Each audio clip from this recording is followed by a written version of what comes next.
حضرت عبداللہ بن حذافہ جہاد کر رہے تھے، روم کے عیسائیوں نے گرفتار کر لیا، 1000 آدمی نے مل کے پکڑا، گرفتار نہیں ہوتے تھے صحابی، 1000 آدمی نے گھیرا ڈالا، گرفتار کر کے لے گئے، اور جب بادشاہ کے سامنے گئے تو وزیر کہنے لگا بادشاہ بندہ بڑے کام کا ہے، اگر ہمارے قابو آ گیا تو فائدہ دے گا، صحابی ہیں حضرت عبداللہ بن حذافہ، حضرت فاروق اعظم کا زمانہ ہے، اگر قابو آ گیا تو فائدہ دے گا۔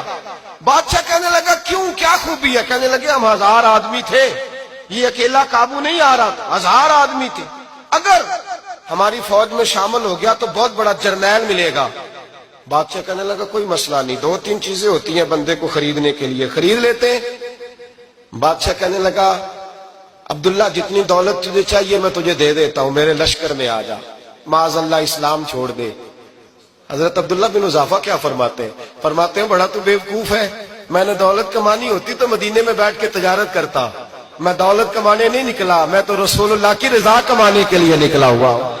دولت کمانی ہوتی تو کسی مارکیٹ میں ہوتا، میدان میں آنا تھا، شہادت ہے مطلوب مقصود مومن، نہ مال غنیمت نہ کشور کشائی، یہ دولت تو لونڈی ہے رسول اللہ کے دروازے کی، یہ تو پیچھے پیچھے پھرتی ہے نبی پاک کے غلاموں کو، یہ کمانی ہوتی تو میں کسی مارکیٹ میں ہوتا، میدان میں تھوڑا ہوتا۔ عبداللہ بن حذافہ سے دوسری چال چلی، کہنے لگے میاں عہدہ جو تجھے چاہیے، میں بادشاہ ہوں، میرے نیچے جو عہدہ تو کہے گا وہ تجھے مل جائے گا۔ حضرت عبداللہ بن حذافہ کہنے لگے شاید تجھے پتہ نہیں میری تعریف کیا ہے، شاید تو جانتا نہیں میری تعریف کیا ہے۔ کہا صاحب کی کیا تعریف ہے؟ کہنے لگے میں رسول اللہ کا صحابی ہوں، اور کائنات میں سب سے بڑا عہدہ مصطفیٰ کے صحابی ہونے کا عہدہ ہے۔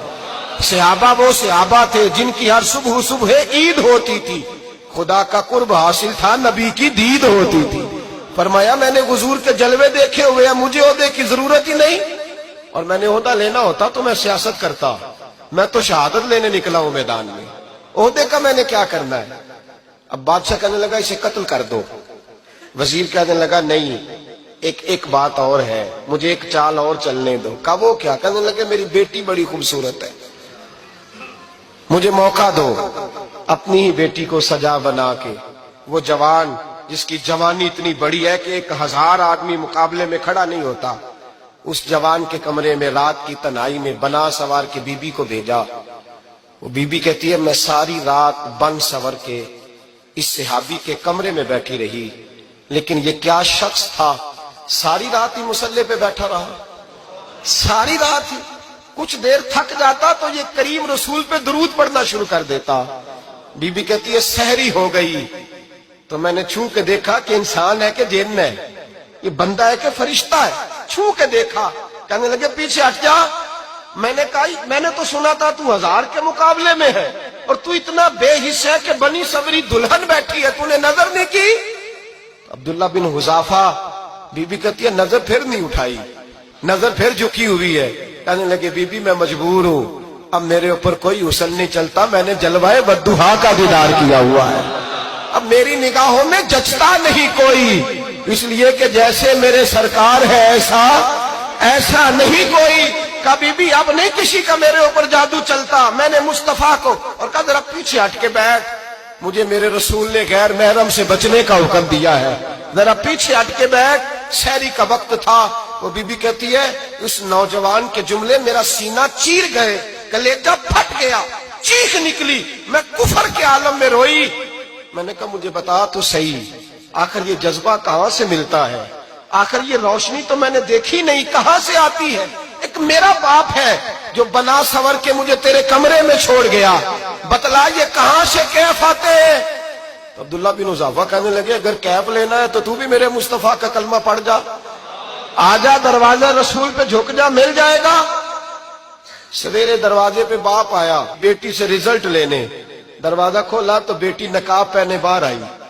باپ کہنے لگا کیا بنا؟ کہنے لگی پیچھے ہٹ جا، تو غیر محرم ہے، کافر ہے، میں مسلمان ہوں۔ اس نے کہا کیا ہوا؟ کہنے لگی تیرے جیسے کو باپ کہوں، تیرے جیسے کو جو مجھے استعمال کر رہا تھا، میں تجھے باپ نہیں مانتی، میں اب رسول والی ہو گئی ہوں، میں حضرت فاطمہ کی کنیزہ ہو گئی ہوں، میں اب نبی کریم کی خادمہ ہوں، خبردار میرے قریب نہ آنا۔ یہ دعو بھی ناکام ہوا۔ اب حضرت عبداللہ بن حذافہ کے سامنے موت کھڑی کی، ایک کڑا میں تیل گرم کیا، کہنے لگے تجھے اس میں جلایا جائے گا۔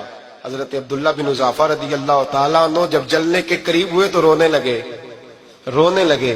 روم کا بادشاہ کہنے لگا شاید ڈر گیا ہے، کہنے لگے اب سمجھ آئی ہے، اب تجھے پتا چلا ہے، چلا آ جا۔ حضرت عبداللہ بن حذافہ کہنے لگے تو کافر ہے، تیری کافروں والی سوچ ہے، اس لیے نہیں رویا کہ موت سے ڈر گیا ہوں، میں تو اس لیے رویا ہوں کہ ایک جان ہے، وہ نبی پاک پہ قربان ہو رہی ہے، کاش رب مجھے 1000 جان دیتا، میں ساری مصطفیٰ پہ قربان کر دیتا۔ فاضل بریلوی فرماتے ہیں کروں تیرے نام پہ جاں فدا، نہ بس ایک جاں 2 جہاں فدا، اور میرا 2 جہاں سے بھی نہیں جی بھرا، میں کروں کیا کہ کروڑوں جہاں نہیں۔ اور میاں صاحب فرماتے ہیں وہ کچا رنگ للاری والا جیڑا چڑھدا لیندا رہندا، اے عشق تیرے دا رنگ محمد چڑھ جائے پھر نہیں لین